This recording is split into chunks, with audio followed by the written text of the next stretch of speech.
Первый симптом – это повышение температуры до 42 градусов, порез задних конечностей – это паралич. Afrika чумасы ауруының бірінші белгілері 42 градус температура, паралич, түрлі темгеллер шыға тәннәріне, тірлік ошамый башлый, су ішесі келе, іш кету, ейсе қанлы іш кету күзетілі.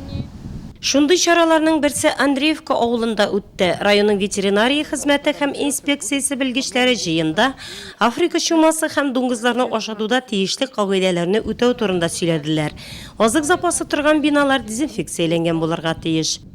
Наше сельское поселение больше всех в районе держит свиней. Безнең авыл җирлегендә халык дуңгызны күп асрый. 1 апрельгә 335 баш исәпләнә. Африка чумасы турында халыкка аңлату эшләрен март ахырында, апрель башында ук алып барабыз. Халыкка дуңгызларны урамга чыгармаска кирәклеген аңлатабыз. С 1 января на сегодняшний день 1 гыйнвардан бүгенге көнгә кадәр Африка чумасының 13 Россия субъектында 53 очрагы теркәлгән. Бирек тә безнең өчен якын булган Түбән Новгородта, бездән ул 150 километр ераклыкта гына. Шуңа да бүген Африка чумасы бик актуаль тема булып тора. Анатолий һәм Валентина Даниловлар дуңгызларны күп асрамый, үзләренә ит һәм гаилә чыгымы өчен генә.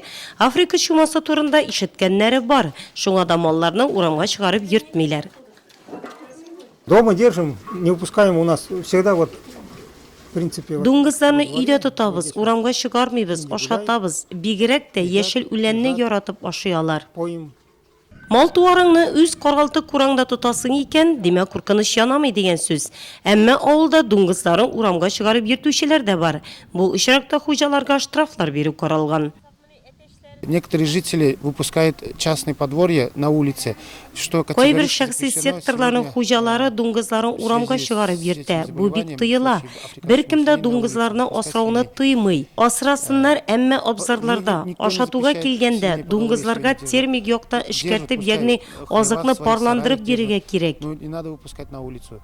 Дуңгызларда Африка чумасы йогышлы вируслы ауру. Шуңа да үз вакытында малларга вакцинация ясау һәм мал табибларының тикшерү үткәрүе кирәк.